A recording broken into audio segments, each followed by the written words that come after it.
2 বছর আগে 5ই আগস্ট ফ্যাসিবাদী ফ্যাসিস্ট ইউনূসের দোসররা জঙ্গিরা রাষ্ট্রযন্ত্রকে নির্বাচিত গণতান্ত্রিক সরকার দেশরত্ন শেখ হাসিনার সরকারকে কিভাবে উগ্রবাদীরা, সন্ত্রাসীরা, জঙ্গিবাদীরা, বিএনপি, জামাত, শিবির, হিজবুত তহরিরা এক রক্তাক্ত অধ্যায়ের সৃষ্টি করে রক্তক্ষয়ী আক্রমণ করে গণভবনকে আক্রমণ করেছিল বাংলাদেশের প্রধানমন্ত্রী, নির্বাচিত প্রধানমন্ত্রী বঙ্গবন্ধু কন্যা দেশরত্ন শেখ হাসিনাকে হত্যা করার জন্য।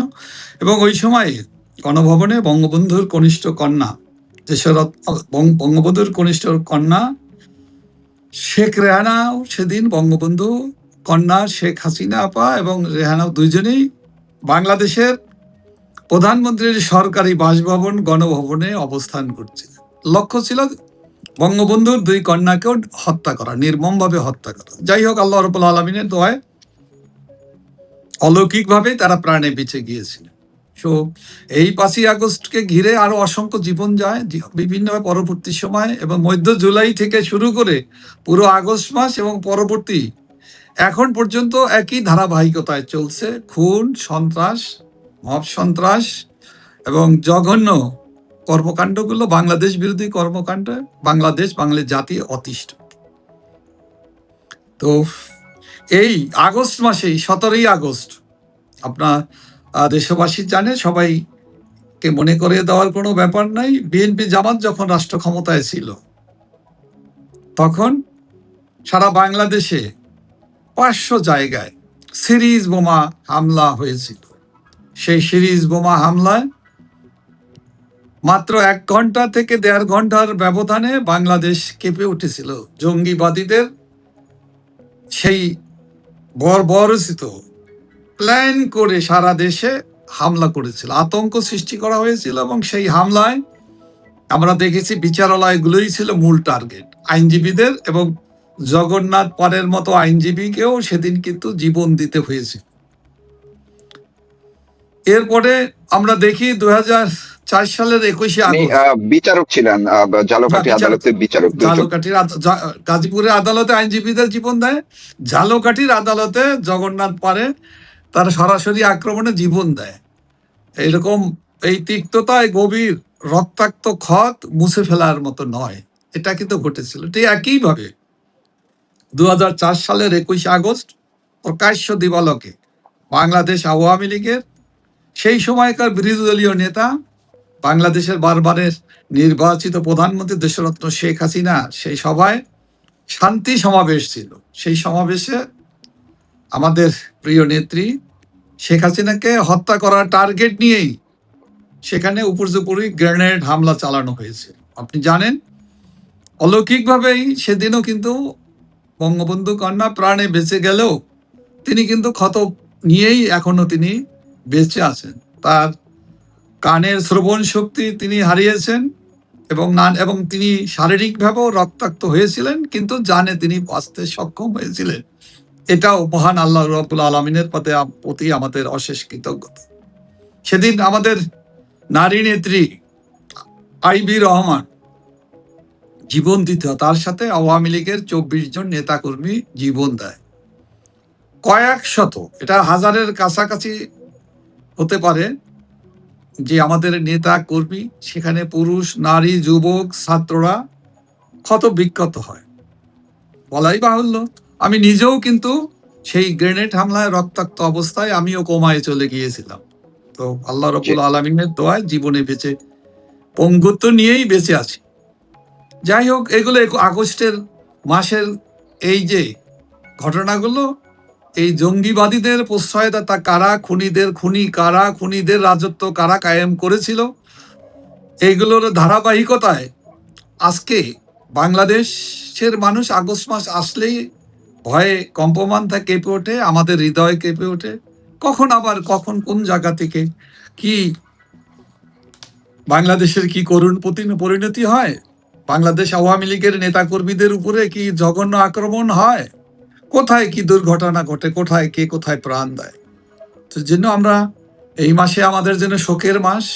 আমরা শোককে আমরা শক্তিতে পরিণত করতে চাই, আবার শোক থেকে আমরা শক্তি অর্জন করে সেই শক্তিতে অনুপ্রাণিত হয়ে বাংলাদেশের যে ভয়ঙ্কর পরিবেশ বিরাজমান গত ২ বছর যাবৎ, সেই ভয়ঙ্কর পরিবেশ থেকে উত্তরণের জন্য, গণতন্ত্র উদ্ধারের জন্য, মানুষের অধিকার প্রতিষ্ঠার জন্য, বাক স্বাধীনতা পুনঃপ্রবর্তনের জন্য, অন্তর্ভুক্তিমূলক রাজনৈতিক এবং স্থিতিশীল সরকার প্রতিষ্ঠার জন্য আওয়ামী লীগের মতো রাজনৈতিক দল আজকে বেআইনিভাবে যেখানে নিষিদ্ধ, সেই দলকে নিষেধাজ্ঞা তুলে নেওয়ার জন্য আওয়ামী লীগের সহযোগী সংগঠন থেকে আরম্ভ করে সকল সহযোগী সংগঠন, বিশেষভাবে বাংলাদেশ ছাত্রলীগের মতো ঐতিহ্যবাহী তরুণদের সংগঠন, ছাত্র সমাজের প্রিয় সংগঠন, ছাত্রলীগের নিষেধাজ্ঞা তুলে ধরার জনগণের দাবি, আমরা সেই দাবি আমরা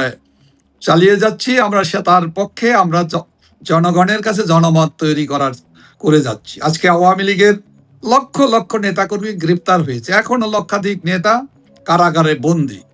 বঙ্গবন্ধু কন্যা দেশরত্ন শেখ হাসিনা থেকে আরম্ভ করে এই নেতাকর্মীদের খুনের মামলা, আইসিটি মামলা, শত শত মামলা দিয়ে, মিথ্যে মামলা দিয়ে দীর্ঘদিন কারাগারে তারা বন্দী আছেন, অনেকে আত্মগোপনে আছে। এই কারণে আমরা আপনি হয়তো বলবেন, আমি একটু প্রশ্ন সকল রাজবন্দীদের আমাদের মুক্তির দাবি, সকল মিথ্যা মামলা প্রত্যাহারের দাবিতে আমরা এই শুধু আগস্ট মাস নয়, আমরা গত ২ বছর যাবৎ মানে ৬ মাস, এই ৬ মাসের বিএনপির ক্ষমতাসীন আমলে এই তথাকথিত নির্বাচনে অবৈধ সরকারের, তারেক রহমানের জামাত শিবির বিএনপির সরকারের ৬ মাস না, আমরা গত ২ বছর যাবতই আমরা সাংবিধানিক, গণতান্ত্রিক, স্থিতিশীল বাংলাদেশ বিনির্মাণের জন্য, অসাম্প্রদায়িক বাংলাদেশকে এগিয়ে নিয়ে যাওয়ার প্রত্যয় নিয়ে আমরা কাজ করে যাচ্ছি। জি বলুন, আপনারটা শুনছি। আমি যে প্রশ্নটা আপনাকে করতে চাচ্ছিলাম সেটা হচ্ছে যে 2024-এর 5ই আগস্টের পরে এই অন্তর্বর্তীকালীন সরকার মানে ডক্টর মোহাম্মদ ইউনূসের সরকারের সময় যেইভাবে ধ্বংসযজ্ঞ হয়েছে, মুক্তিযুদ্ধের সব চিহ্ন ধ্বংস করা হয়েছে, সাংবাদিকদের কারাগারে নেওয়া হয়েছে, মুক্তিযোদ্ধাদের অপমান করে কারাগারে নেওয়া হয়েছে, পথে ঘাটে, নদীতে, বিলে সব জায়গায় লাশ পাওয়া যায় প্রতিদিন, দ্রব্যমূল্যের ঊর্ধ্বগতি, জ্বালানি সংকট, এই আহামের সংকট, আপনারা অনেকে, আমরা অনেকে, আপামর জনগণ মানে দেশের মানুষও আশা করছিল যে একটা এই ইউনূসের কবল থেকে মুক্তি পেলে হয়তো একটা নতুন সরকার এলে এই অবস্থাটার উত্তরণ ঘটবে। তো এই 6 মাসে কি সেটা কতটা মানুষ পেয়েছে আর কি, মানুষের সেই চিন্তা, সেই প্রত্যাশার কতটা পূরণ হলো বা হচ্ছে? দেখুন, 6 মাসের যে অনির্বাচিত সরকার, ফ্যাসিবাদী ফ্যাসিস্ট ইউনূসের যে প্যাকেজ সরকার, এটাকে নির্বাচিত সরকার বলা যাবে না। কেন বলা যাবে না? যেখানে সবচেয়ে বড় রাজনৈতিক দল, জনপ্রিয় রাজনৈতিক দল আওয়ামী লীগ নিষিদ্ধ, তাকে নির্বাচন করতে দেওয়া হয়নি। তারপরও আপনি বলছেন, মেনে নিলাম, এই সরকারের কাছ থেকে মানুষের একটা প্রত্যাশার সৃষ্টি হয়েছিল, কিন্তু তারা কোনো প্রত্যাশাই কিন্তু বাস্তবে তারা পূরণ করতে পারেনি। একটি স্থিতিশীল সরকার, অন্তর্ভুক্তিমূলক রাষ্ট্র ব্যবস্থা, রাষ্ট্র কাঠামো, গণতান্ত্রিক সৃজনশীল একটি রাজনৈতিক ব্যবস্থা, বন্দোবস্ত, এটা কোনো কিছুই হয়নি। বরঞ্চ কি হয়েছে, 6 মাসে মানুষের প্রত্যাশার বিভিন্ন কয়েকটি ধাপে যদি আমি বলি, আপনি ধরুন, প্রথমত বাজার ও দ্রব্য মূল্যের চাপ, নিত্যপণ্যের দাম বাড়তে, চাল, ডাল, তেল, ডিম, সবজি দাম কমার বদলে বেড়েছে। নিম্ন ও মধ্যবিত্তের সংসার চালানো কঠিন হয়েছে। সিন্ডিকেট নিয়ন্ত্রণে ব্যর্থতা, বাজার মনিটরিং দুর্বল, সরকার সিন্ডিকেট ভাঙব বললেও বাস্তবে কোনো দৃশ্যমান পরিবর্তন নাই। কারণ যারা ভাঙব বলছে তারাই হলে যে সিন্ডিকেটের হোতা। সুতরাং সিন্ডিকেট যারা গড়ে তোলে তাদের কাছ থেকে তো দেশের মানুষের কোনো প্রত্যাশা পূরণ হবার নয়, পূরণ হতে পারে না, এবং সেটাই বর্তমান সরকারের 6 মাসের তারা করেছে। সুতরাং এই হলো তাদের একদিক। আর আইন শৃঙ্খলা নিরাপত্তাহীনতার দিকে যদি আসেন, সেখানে চাঁদাবাজি, দখলদারিত্ব, রাজনৈতিক পরিচয় ব্যবহার করে বাজার, বাস স্ট্যান্ড, টেন্ডারে চাঁদাবাজির অভিযোগ প্রতিদিন বাড়ছে, এবং এগুলো সব দখল করে নেওয়া হয়েছে। আপনি আসেন, ছিনতাই ডাকাতির কথা আসে, তার সেখানে সন্ধ্যার পরে ঢাকা, চট্টগ্রাম, কুমিল্লা বড় শহরের ছিনতাই বেড়েছে। ঘর থেকে মানুষ বের হতে চায় না, মানুষ ভয়ে চলাচল করছে। মামলা হয়রানি, সাধারণ মানুষ হয়রানিমূলক মামলার শিকার হচ্ছে, প্রতিদিন এই অভিযোগ পাওয়া যায়। আর রাজনৈতিক হয়রানি, রাজনৈতিক নিপীড়ন, নির্যাতন, এটা তো বলাই বাহুল্য। আওয়ামী লীগের নেতাকর্মী, সহযোগী ছাত্রলীগ, যুবলীগ, স্বেচ্ছাসেবক লীগের নেতাকর্মী, তাদের জীবনে তো কোনো কথাই নেই। এখনো কারাগারের অভ্যন্তরেও তাদেরকে প্রতিদিন মৃত্যুর লাশ বের হচ্ছে। আমরা বিভিন্ন জায়গায় ঘরে থেকে আক্রমণ হচ্ছে, ঘরের বাইরে মব সন্ত্রাস হচ্ছে, শহীদ মিনারেও ঝুলন্ত লাশ, ছাত্রলীগের তরুণ ছাত্রদের লাশ ঝুলতে দেখা যায়। এটা মানেটা কি? মানুষ ঘরে আত্মহত্যা করে, সেটা একরকম, কিন্তু একটা মানুষকে হত্যা করে তাকে পবিত্র শহীদ মিনারে ঝুলিয়ে রাখা মানেটা কি? বিষয়টা হলো মুক্তিযুদ্ধের পক্ষের, গণতন্ত্রের পক্ষের শহীদদের স্মৃতি জায়গাগুলোকে অসম্মান করা, এবং এখানেও মৃত্যু, এখানের এর পক্ষে যারা কথা বলবে, মুক্তিযুদ্ধের পক্ষের কথা বলবে, স্মৃতির রক্ষার জন্য যারা কথা বলবে অথবা প্রতিবাদ জানাবে, তাদেরকে এভাবে মরতে হবে, মেরে ফেলা হবে, এইগুলো নমুনা প্রদর্শন করা হয়। আপনার চাকুরি, শিক্ষা, স্বাস্থ্যের ব্যর্থতা, তো বেকারত্ব ও বিনিয়োগ স্থবিরতা, নতুন শিল্প কলকারখানায় কোনো বিনিয়োগ নাই, যুবকদের চাকরির মহা সংকট, শিক্ষা প্রতিষ্ঠানের অস্থিরতা, স্কুল কলেজ ভার্সিটি ছাত্র রাজনীতির দখল, ক্লাস পরীক্ষা ব্যাহত, শিক্ষকদের চাকরি নাই, চাকরিচ্যুত, ছাত্রদেরকে বহিষ্কার করা, ছাত্রদেরকে বিশেষ করে ছাত্রলীগ যারা করে অথবা ছাত্র রাজনীতিতে যারা প্রগতিশীল চিন্তা করে, তাদের অবস্থা, তাদের ছাত্রত্ব বাতিল, তাদের ডিগ্রি বাতিল, তাদেরকে যাতে তারা শিক্ষা বিশ্ববিদ্যালয় হলগুলোতে যেতে পারে না, ঢাকা বিশ্ববিদ্যালয় দখল, এবং দখলবাজিতে স্কুল কলেজগুলো এখন দখলে ভরে গেছে। স্বাস্থ্যসেবার ভোগান্তি, সরকারি হাসপাতালে ওষুধ নাই, হামের টিকা নাই, সংকট আর সংকট, চিকিৎসার ব্যয় বেড়েছে। সাধারণ মানুষ যারা একটু প্রাইভেটলি তারা চিকিৎসা করতো, তারাও সেই জায়গাও যেতে পারতেছে। যোগাযোগ সেবা খাতে তো চাঁদাবাজির শেষ নেই, পরিবহনে ভাড়া বেশি, তেলের দাম বৃদ্ধি, বাস ভাড়া বৃদ্ধি, সিন্ডিকেট করা, চাঁদাবাজদের দৌরত্ব, প্রশাসনিক সেবায় ধীর গতি, পাসপোর্ট, জমি, পুলিশি সেবা খাতে সাধারণ মানুষকে বেশি হয়রানির শিকার হতে হচ্ছে, দলীয় সুপারিশ ছাড়া কাজ হচ্ছে না। এ ধরনের অভিযোগ প্রতিনিয়তই আছে, এটাই হলো বাস্তবতা।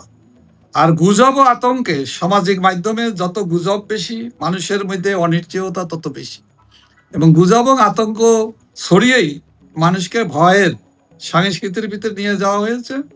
দেশে আর কোনো যে স্থিতিশীলতা অথবা মানুষের স্বপ্ন দেখা, মানুষের ভবিষ্যৎ নিয়ে তরুণ প্রজন্ম, আলফা জেন জি এবং আলফা জি, তারা যে স্বপ্ন নিয়ে বড় হচ্ছে, সেই স্বপ্নগুলো গুড়িয়ে গিয়েছে, ভেঙে চুরমার হয়ে গিয়েছে। তারা এখন অতীতের প্রতারকদের দোসরদের চক্রান্তে প্রতারিত হয়ে তারাও দিশেহারা। এগুলো বলে গ্যাস সংকট, বিদ্যুৎ সংকট, বিদ্যুতের অভাবে এটা রেকর্ড, সর্বকালের সর্বোচ্চ রেকর্ড ছাড়িয়েছে, যে 12 ঘন্টা পর্যন্ত বিদ্যুৎ থাকে না। এবং আমার মনে হয় 3 দিন আগে একটি সংবাদ পরিবেশিত হয়েছে সরকারিভাবেই, যে আগামী 2 বছরের ভিতরে সরকারের পক্ষ থেকে, বর্তমান সরকারের তারেক রহমানের এই অবৈধ সরকারের পক্ষ থেকে বলা হয়েছে বিদ্যুতের সংকট কমবে না, অর্থনৈতিক নানা জটিলতা প্রতিকূলতা আছে, এগুলো মিটিয়ে ফেলতে কমপক্ষে 2 মাস সময় দিতে হবে। অর্থাৎ তারা কিন্তু 2 হাত উঠিয়ে দিয়েছে, তারা পারবে না, এবং তারা এটা শেষ পর্যন্ত স্বীকার করতে বাধ্য হয়েছে জনমতের চাপে। সুতরাং এভাবে একটি দেশ কিভাবে সামনের দিকে আগাবে? এই 18 কোটি মানুষের জনজীবনে আজকে যে পরিস্থিতির সৃষ্টি হয়েছে, যে হতাশা সৃষ্টি হয়েছে, দেশে কখন তারা তো কিন্তু এই যে সরকারের যারা মন্ত্রীরা আছেন, তারা তো সবকিছুর জন্যই আওয়ামী লীগকে দায়ী করছে। ওই বিদ্যুতের সংকটের জন্য বললো এটা আওয়ামী লীগ আমলের পাপ, ওই গ্যাস সংকটের জন্য সেটাও নাকি সব গ্যাস ইন্ডিয়াকে দিয়ে দিয়েছিলেন আপনাদের সময়। তাইলে দেশের সংকট তো থাকবেই, এটা তাহলে তারা কেন বলছে এখন? আওয়ামী লীগের সরকারের আমলে তো মূলত আওয়ামী লীগ সভাপতি, বঙ্গবন্ধু কন্যা, প্রধানমন্ত্রী দেশরত্ন শেখ হাসিনা বাংলাদেশে এক নাগারে জনগণের ভোটে 16 বছর, প্রায় 16 বছর, আগস্ট পর্যন্ত 16 বছর হয় না, উনি দেশ পরিচালনা করেছে। এর ভিতরে তো বহু কথা ফ্যাসিবাদী ফ্যাসিস্ট ইউনূস বলেছে, বর্তমান ফ্যাসিস্ট ইউনূসের উত্তরাধিকার সরকার তারাও বলেছে। একটা এই 2 বছরে কি একটা প্রমাণও তারা দিতে পেরেছে? কত কথা, কত অপপ্রচার মিথ্যাচার করেছে, কত সংবাদ পরিবেশন করেছে অবৈধ ফ্যাসিস্ট অন্তর্বর্তী সরকার। তিনি কত গল্প বলেছেন, একটাও কি প্রমাণ করতে পেরেছেন? ডাস্টবিন শফিক তার মুখপাত্র ছিল ফ্যাসিস্ট ইউনূসের। কোন জায়গাতে থেকে পুরো বাংলাদেশ থেকে কোথায় গ্যাস গিয়েছে? আছে কোনো প্রমাণ? কতটুকু গ্যাস গিয়েছে তার কোনো কথা প্রমাণ আছে? একটা চুক্তিও কি হয়েছে? নতজানু চুক্তি, পরমাণু পররাষ্ট্রনীতি, এইভাবে কূটনৈতিকভাবে বাংলাদেশের সাথে ভারতের নতজানু চুক্তি হয়েছে, যাতে বাংলাদেশ স্বার্থ হানি ঘটেছে। বাংলাদেশের জনগণের স্বার্থ, দেশের স্বার্থ, দেশের মর্যাদা, বাংলাদেশের জনগণের কোনো কারণে বাংলাদেশের জনগণের আকাঙ্ক্ষা পূরণের জায়গায় আওয়ামী লীগ এবং বঙ্গবন্ধু কন্যা দেশরত্ন শেখ হাসিনা ভারতের কাছে বিকিয়ে দিয়েছে। একটা কথাও কি প্রমাণ তারা করতে পেরেছে? বরঞ্চ আমি বলতে পারি, বাংলাদেশের মানুষের জন্য, জনগণের স্বার্থে দেশরত্ন শেখ হাসিনা আমাদের বন্ধু রাষ্ট্র ভারত থেকে যেভাবে স্বল্প মূল্যে বিদ্যুৎ ক্রয়ের যে ব্যবস্থা করা হয়েছে, এখনো কিন্তু সেই বিদ্যুতের উপরেই বাংলাদেশকে নির্ভর করতে হচ্ছে। আপনি আদানি গোষ্ঠী থেকে যে পরিমাণের বিদ্যুৎ বাংলাদেশে আসে, সেটা যদি না আসতো, সেটা যদি চলমান না থাকতো, তাহলে কি হতো আজকের বাংলাদেশের অবস্থা? আপনি চিন্তা করে দেখেন, আজকে বলা হয়েছে গ্যাস এই আপনার জ্বালানি সংকটের সময় কিন্তু ডিজেল কিন্তু আমরা ভারত থেকে যে লাইন করা হয়েছে, পাইপ লাইন করে নেওয়া হয়েছে, সেটা কিন্তু আমাদের জন্য একটা বিরাট ধরনের একটা বিপদ থেকে, যে কোনো সংকট থেকে মোকাবেলার একটা পরিস্থিতির সৃষ্টি হয়েছে। এগুলো দেশরত্ন শেখ হাসিনা সরকারের সফলতা। আজকে প্রায় 2000 মেগাওয়াটের মতো বিদ্যুৎ স্বল্প মূল্যে বাংলাদেশে বর্তমান সরকার রাষ্ট্রীয়ভাবে বিদ্যুতের যে মূল্য নির্ধারণ করেছেন, তার চাইতেও কম মূল্যে কিন্তু আমরা ভারত থেকে বিদ্যুৎ আমরা আনতে পারতেছি। এবং আমি এটুকুই বলতে চাই, আমরা এটাও খবর পাই যে এই বিদ্যুতের যে মূল্য সে পরিশোধ করতেও কিন্তু বর্তমান বিএনপি, জামাত, এনসিপি, ফ্যাসিস্ট ইউনূসের সরকার, এই ফ্যাসিবাদী সরকার, সেটাও ঠিক মতো তারা পরিশোধ করতে পারে না। এ কারণেও বাংলাদেশের মর্যাদা কিন্তু আন্তর্জাতিকভাবে অনেক ছোট হয়ে যাচ্ছে। আপনি আসুন, বাংলাদেশের আমরা 25 বছরের চুক্তি করেছি, সেই কোনো কথা বলে? একটা চুক্তির কথা বলতে পেরেছে? কোনো একটা জিনিস বলতে পেরেছে? দুর্নীতির কথা বলেছে, শেখ হাসিনা সরকারের দুর্নীতির কোনো প্রমাণ তারা দেখাতে পেরেছে? আমি সারা বিশ্বের কথাই বলি, বাংলাদেশের সাথে 15 বছরে বাংলাদেশে দেশরত্ন শেখ হাসিনা সরকার উন্নয়ন অগ্রগতির যে রোল মডেল হিসাবে প্রতিষ্ঠিত হয়েছিল, আন্তর্জাতিকভাবে জাতিসংঘ কর্তৃক স্বীকৃতি পেয়েছে। বাংলাদেশে ঔষধ নীতি বলেন, স্বাস্থ্য নীতি বলেন, করোনাকালীন সময়ে বিনামূল্যে মানুষের সে করোনার ভয়াবহতা থেকে মানুষকে সেবা দেওয়ার জন্য, রক্ষা করার জন্য যেভাবে করোনার টিকা আনা হয়েছে, করোনার ট্রিটমেন্ট করা হয়েছে, প্রতিকারের ব্যবস্থা, করোনার টিকা দিয়ে মানুষকে যেভাবে মানুষের পাশে সরকার, রাষ্ট্র দাঁড়িয়েছে, এবং আওয়ামী লীগের নেতা কর্মী, সহযোগী সংগঠনের ছাত্রলীগ, যুবলীগ, স্বেচ্ছাসেবক লীগ যেভাবে করোনাকালীন সময় দলীয়ভাবে যদি আমি বলি, কর্মীরা মানুষের পাশে দাঁড়িয়েছে, সরকার যেভাবে কাজ করেছে, আমরা কিন্তু এই দক্ষিণ পূর্ব এশিয়ার ভিতরে বাংলাদেশেই সবচাইতে ভালো ভূমিকা রাষ্ট্র এবং জনগণ, রাজনৈতিক দল হিসেবে ক্ষমতাসীন দল আওয়ামী লীগের নেতাকর্মীরা কাজ করেছে। এটা হলো বাস্তবতা। করোনার টিকার জন্য কিন্তু 1 টাকাও বাংলাদেশের জনগণের সরাসরি টাকা ব্যয় করতে রাষ্ট্র ব্যবস্থা করছে। দেশরত্ন শেখ হাসিনার ছিল একটা বিশাল সফলতা। আপনি দেখেন, শিশুদের হামের টিকা, এটা তো একটা আন্তর্জাতিকভাবে ওয়ার্ল্ড হেলথ অর্গানাইজেশনের এর একটি কৌশলগত এবং পলিসিগত ব্যবস্থা ছিল, সরকারের অংশগ্রহণ ছিল।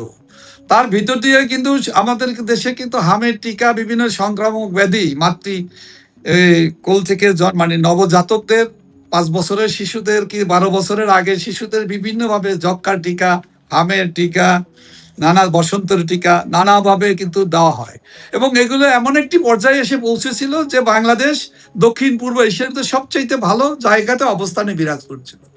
হঠাৎ করে এই সকল সফলতা কার? রাষ্ট্রে। রাষ্ট্রের সফলতা রাষ্ট্রযন্ত্রের। রাষ্ট্রটা পরিচালিত হতো কে? জননেত্রী দেশরত্ন শেখ হাসিনার সরকার, তার নেতৃত্বে। সেই সফলতাগুলো তো আওয়ামী লীগকে দিতে হবে, আওয়ামী লীগের সরকারকে দিতে হবে। কিন্তু 5ই আগস্টে রাষ্ট্র ক্ষমতা জোর করে দখলদারা দখল করার পরে তারা ধারাবাহিকতা রক্ষা করতে কেন পারল না ফ্যাসিস্ট ইউনুস? কেন আমাদের শিশুদের জীবন দিতে হয় হামের টিকার অভাবে? কেন তাদেরকে ব্যবস্থা করা হয় না? এর দায়ে তো আমাদের কয়েক হাজার শিশু মারা গেছে, এখনো লক্ষাধিক শিশু আক্রান্ত, হসপিটালে যেতে হচ্ছে। মায়ের কান্না, বাবার কান্না, সন্তান ভাইয়ের কান্না দেশবাসী দেখছে। এই শিশুদের হত্যার জন্য আমি এই কারণে আমি হত্যা বলছি, এই শিশুদের তো এভাবে মরতে হতো না যদি নিয়মিতভাবে নিয়ম অনুযায়ী তাদেরকে হামের টিকা দেওয়ার ব্যবস্থা করা হতো। করে নাই কে? ব্যর্থ। এর দায় কার? ফ্যাসিবাদী ফ্যাসিস্ট ইউনূস। এটা তো খুন, এটা রীতিমতো ডাক খুন, শিশু হত্যা।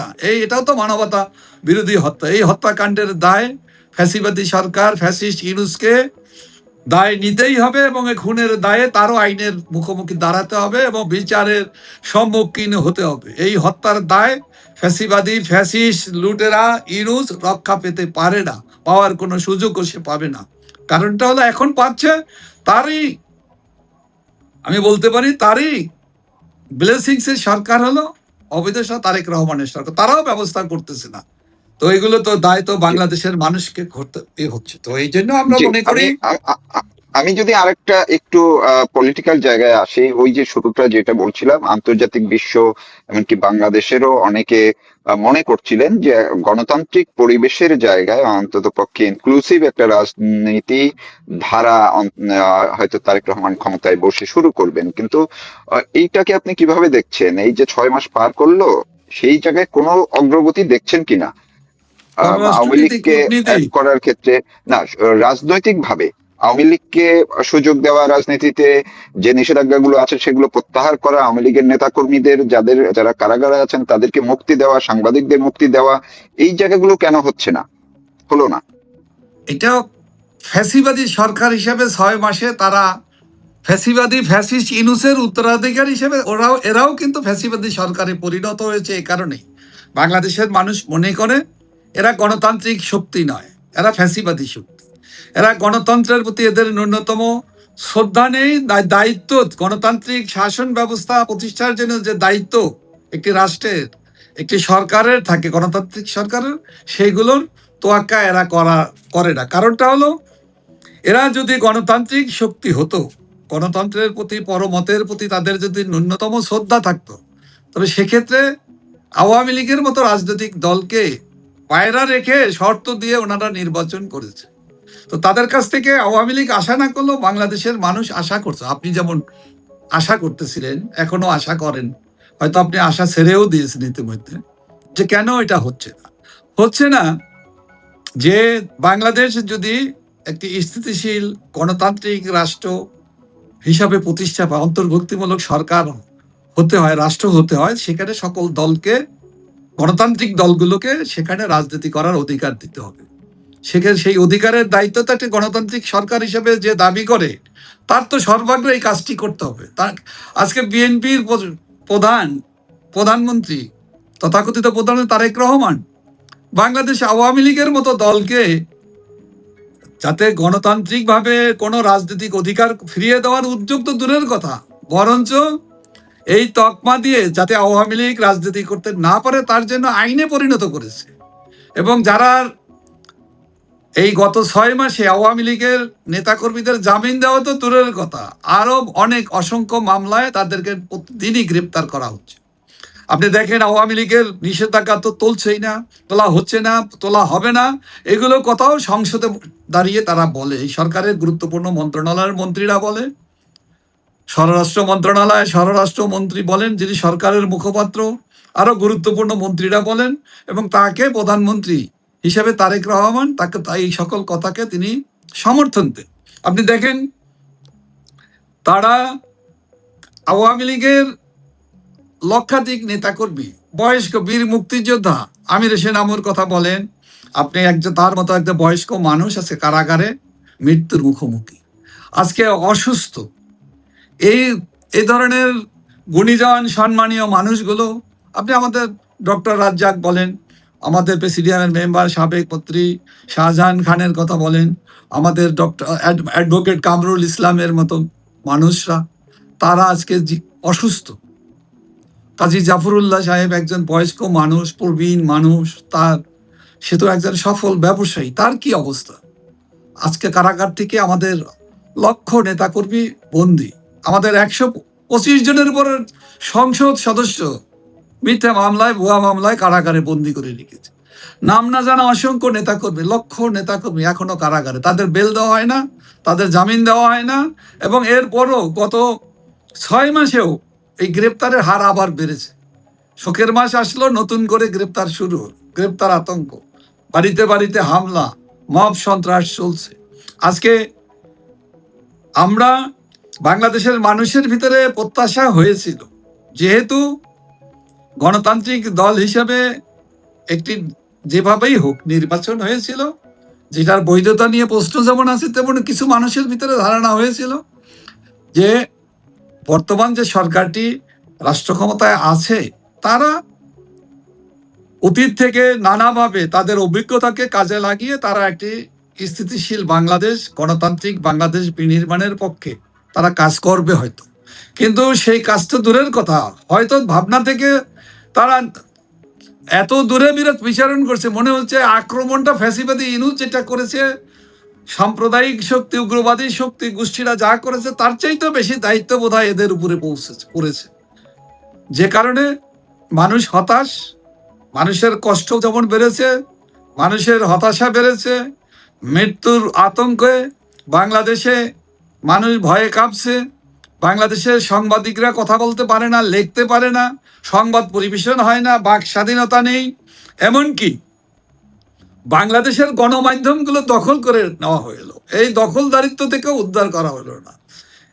এবং বাংলাদেশের মানুষের কোনোই অধিকার নেই। কারাগারের ভিতরেও আজ আমাদের নেতাকর্মীরা প্রতিদিন মৃত্যুর মুখে পতিত হয়।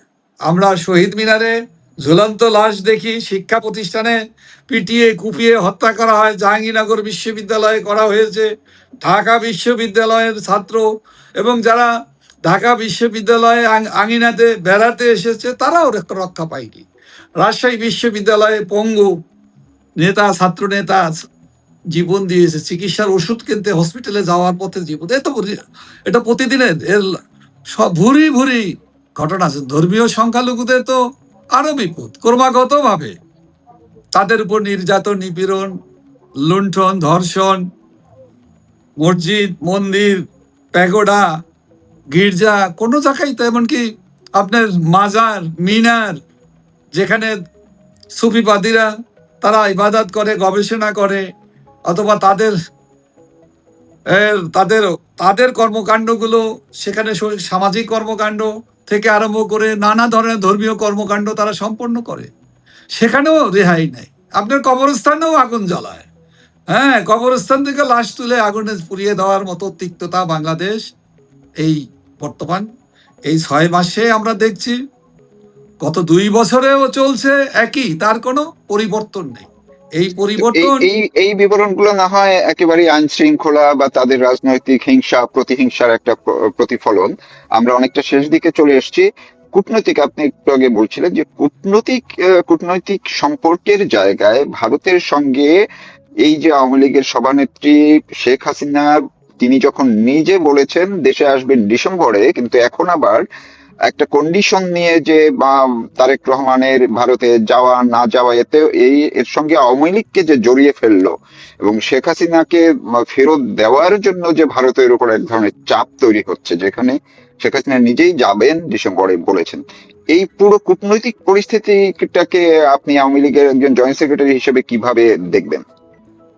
আমি সাদামাটা কথায় বলি, ভারত চীন যুক্তরাষ্ট্রের সাথে সম্পর্কের টানাপোড়েন ভারসাম্যপূর্ণ পররাষ্ট্র নীতি থেকে ধরে রাখতে না পারার একটা একটা যে ব্যর্থতা সেটা স্পষ্টতই আমরা দেখতে পাচ্ছি, দেশবাসী দেখতে, বিশেষ করে বঙ্গবন্ধু কন্যা বাংলাদেশের মানুষের জনপ্রিয় রাষ্ট্রনায়ক শেখ হাসিনা নিজেই তিনি ঘোষণা দিয়েছেন বাংলাদেশে তিনি স্বদেশ প্রত্যাবর্তন করবেন, নিজের মাতৃভূমিতে নিজের দেশে তিনি ফিরে আসবেন। এটা বিরোচিত যে ঘোষণা, এটা কিন্তু সারা দুনিয়ায় আলোড়িত হয়েছে। সারা দুনিয়াতে উনি আইএফসিসির যে ফরেন করেসপন্ডেন্ট ক্লাবের আহ্বানে যে অনুষ্ঠানটি সংবাদ সম্মেলনে তিনি সরাসরি বলেছেন, এবং সেটা এক সপ্তাহে পৃথিবীর 50 কোটির উপরে মানুষ এই সংবাদ দেখেছেন, অর্থাৎ সংবাদের মুখ হিসাবে হয়ে উঠেছিলেন বঙ্গবন্ধু কন্যা দেশরত্ন শেখ হাসিনা। সেখানে আমেরিকার CNN থেকে আরম্ভ করে টাইমস, AFP, AP, রয়টার্স এবং ভয়েস অফ আমেরিকা সহ প্রায় 2000-এর কাছাকাছি ছোট বড় আন্তর্জাতিক মানের গণমাধ্যম, সংবাদ মাধ্যম, ইলেকট্রনিক মিডিয়া সংবাদ পরিবেশন করেছে। তো তারা কখন গুরুত্ব দেয়, যখন এমন একজন মানুষের কথাকে তারাই তখনই আন্তর্জাতিকভাবে পরিবেশন হয় যে এই সংবাদের সাথে, যে কথার সাথে বাস্তবতার, দৃঢ়তার, সত্যতা থাকে। সেটা ছিল বঙ্গবন্ধু কন্যা দেশরত্ন শেখ হাসিনা। আমি বিজয়ের মাসের ভিতরেই, ডিসেম্বর মাসের ভিতরেই আমি আমার প্রিয় মাতৃভূমি, জনগণের স্বার্থে, জনগণের দুঃখ দুর্দশা দূর করার জন্য, জনগণের পাশে দাঁড়াবার জন্য, জনগণের পাশে দাঁড়াবার জন্যই আমি বীরের বেশে আত্মমর্যাদার সাথে মাথা উঁচু করেই আমি আমার প্রিয় মাতৃভূমিতে ফিরে যাব। এটা ছিল তার ঘোষণা, সাহসী ঘোষণা, যাতে সারা বাংলাদেশের মানুষ সহ সারা বিশ্বে বাংলাদেশের যত বাঙালি গণতন্ত্রকামী মানুষরা আছে, বোদ্ধারা আছে, তারা এটাকে দারুণভাবে গ্রহণ করেছে। তো সেই সময় ওনারা এখন বলছেন যে এটা তো উনি তো ঘোষণা দিয়েই রেখেছে, উনি দেশের মাটিতে ফিরে আসবেন, স্বদেশ প্রত্যাবর্তন নয়। আর ওনারা তখন কিন্তু নানা ধরনের কথাবার্তা শুরু করেছে। স্বদেশ প্রত্যাবর্তন এক জিনিস, সেই মর্যাদা, সেই সম্মান বোধ আওয়ামী লীগ সভাপতি বঙ্গবন্ধু কন্যার আছে বিদায়ী তিনি ঘোষণা দিয়েছে। আসলে এই বর্তমান সরকার এরা চায় না বঙ্গবন্ধু কন্যা দেশরত্ন শেখ হাসিনা বাংলাদেশে ফিরে আসুক। তিনি বাংলাদেশে ফিরে আসলে কি তাদের বর্তমান যে সরকারের, অবৈধ সরকারের পরিণতি কি হতে পারে এই সম্পর্কে এদের ধারণা তৈরি হয়েছে। ভয়ে তারা কম্পমান, যে কারণে তারা উল্টো নাটক করতেছে। কারণ বাংলাদেশের মানুষের কাছে ফিরে যাবেন, এরকম ফিরে যাওয়ার ঘটনা নতুন নয়। বঙ্গবন্ধু কন্যা এর আগেও একাধিকবার তিনি ফিরে এসেছিলেন। তিনি জিয়া শাহীর রক্তচক্ষুকে উপেক্ষা করেই, তিনি বাধাকে উপেক্ষা করেই, বাধা দেওয়ার চেষ্টা করার পরও বাংলাদেশে ফিরে এসেছিলেন। ফখরুদ্দিন মঈনুদ্দিনের সময়ও তাকে বাধা দেওয়া হয়েছিল, তাকে প্লেন নামতে দেওয়া হবে না, ব্যবস্থা করা হয়, তারপরেও কিন্তু বাংলাদেশে জরুরি অবস্থা থাকার পরেও কিন্তু বঙ্গবন্ধু কন্যা বাংলাদেশে ফিরে এসেছিলেন। এবারও তিনি বাংলাদেশের মাটিতে প্রিয় মাতৃভূমিতে উনি ফিরে আসবেন, এবং আসবেন ঘোষণা দেওয়ার পরে ওনার ভারত সরকারের বন্ধু রাষ্ট্রের সাথে, নেইবারের সাথে যে আচরণগুলো, যে কথাবার্তা বলছে, এটা তো কূটনৈতিক শিষ্টাচারের বাইরে বলে অনেকে বলে। কূটনৈতিক বিশ্লেষক যারা, রাজনৈতিক বিশ্লেষকদের কথা আমরা শুনি, এটা হলো অকূটনৈতিক বিহেভিয়ার, যেটা কখনোই একটি দেশের জন্য, একটি গণতান্ত্রিক রাষ্ট্রের সরকার যদি এরা হতো তাহলে এইভাবে তারা বলতে পারতো না, হয়তো তার ভাষাটা অন্যরকম হওয়া উচিত। যাই হোক, এটা একটা উসিলা দিয়ে রাষ্ট্রের একটি দ্বিপাক্ষিকতার, এক রাষ্ট্রের থেকে আর এক রাষ্ট্রের রাষ্ট্রপ্রধানকে, সরকার প্রধানকে যখন দাওয়াত দেওয়া হয়, তার সাথে এই ধরনের রাজনৈতিক বিষয়কে ইস্যু করার কোনোই সুযোগ নেই। এটা এক ধরনের জটিল পরিস্থিতি সৃষ্টি করার জন্য ভারত বিরোধী যে তকমা লাগানো আওয়ামী লীগের ঘাড়ে, এবং আওয়ামী লীগের মুক্তিযুদ্ধের পক্ষের মানুষদের সবসময় ভারতের দালাল, ভারতের দোসর, ভারতের সাথে বাংলাদেশের স্বার্থ বিক্রি করে দিল, এইগুলো বলার যে চেষ্টা, এগুলো বলতে বলতে এই ভাঙা রেকর্ড এখন আর কাজে লাগে না, এবং এটা লাগে না বিধায় আজকে নানা ধরনের কথা বলছে। অথচ আমরা জানি, দেশের মানুষ জানে যে ভারতের কাছেই কথা দিয়ে আলাপ আলোচনা করেই তারা বাংলাদেশে ফিরে এসেছিল। কারণ বর্তমান প্রধানমন্ত্রী কিন্তু বলেছিলেন আমার নিজের ইচ্ছায় আমার দেশে ফেরার কোনো সুযোগ নাই, সুতরাং আমি কখন কিভাবে যাব এটা এখন আর বলা সম্ভব নয়। এই মুসলেকা সরকার দিনের বাংলাদেশের রাজনীতি করতে আর আসবেন না। এই সরকার, বর্তমান সরকার মুসলেকা সরকারও বলা হয়, তখনও কিন্তু মুসলেকা দিয়ে আর রাজনীতি করবেন না, হ্যাঁ রাজনীতি কর্মে সম্পৃক্ত হবেন না, এটা বলেছে। সেই সময়ও কিন্তু আওয়ামী লীগ সরকারে ছিল না। তো এইগুলো তো দেশের মানুষ জানে। 17 বছর লন্ডনে থেকে উনি রাজনীতি করেছেন, 15 বছর আওয়ামী লীগ সরকার দেশ পরিচালনা করেছে, উন্নত উন্নত সমৃদ্ধ বাংলাদেশ গড়ে তুলেছে। 17 বছর লন্ডনে বসে কিন্তু উনি 21শে আগস্টের গ্রেনেড হত্যা মামলার সাজাপ্রাপ্ত আসামি হওয়ার পরও কিন্তু রাজনীতি চালিয়ে গেছে। বাংলাদেশ সরকার, দেশরত্ন শেখ হাসিনা সরকার কিন্তু ইংল্যান্ডের কাছে, রাষ্ট্রের কাছে কোনোভাবেই কিন্তু লন্ডনে বসে তারেক রহমানের রাজনীতি করতে পারবে না, তিনি খুনের মামলার আসামি, সাজাপ্রাপ্ত আসামি, তাকে ধরে আনা হবে, তাকে ফিরিয়ে দাও, ফেরার ব্যবস্থা করো, এগুলো কিন্তু করেনি। 17 বছর বিদেশে বসে রাজনীতি করেছে, একবারের জন্য কিন্তু শেখ হাসিনা সরকার কিন্তু তাকে ফিরিয়ে আনার কোনো উদ্যোগ নেয়নি, এই কোনো কথাও বলেনি।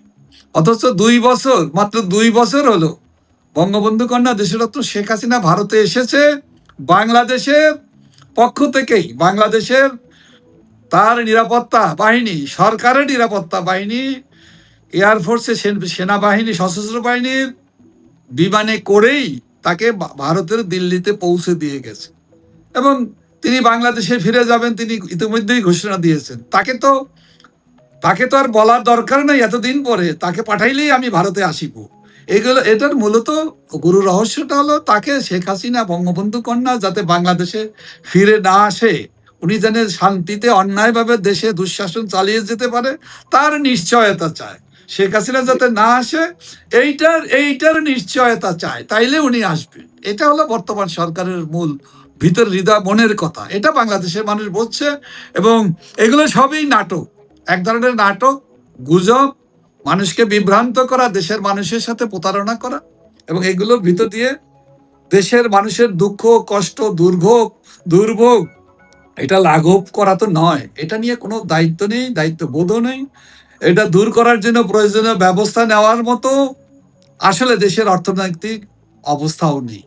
এই অবস্থা থেকে দেশকে আমি জানি না কিভাবে, এদের তো কোনো উদ্যোগ নেই, প্রচেষ্টা নেই, বরঞ্চ এক ধরনের নাটকীয়তায় সেই ফ্যাসিবাদী ইউনূস মধ্য জুলাই থেকে 5ই আগস্ট, পরবর্তী সময় 8ই আগস্টে উনি যখন অসাংবিধানিকভাবে অন্তর্বর্তীকালীন উপদেষ্টা হলেন, এগুলো চলছে নাটকীয়তা, নাটক, এক ধরনের ভণ্ডামি, প্রতারণা, অতিরিক্ত কথা। আমি যদি বলি এটা হলো যে বালখিল্যতা, একটি রাষ্ট্রকে কোথায় নিয়ে যায়, কোথায় ধ্বংসের কোন জায়গায় নিয়ে যায়। আজকে উন্নয়নশীল Bangladesh, emerging tiger of Bangladesh,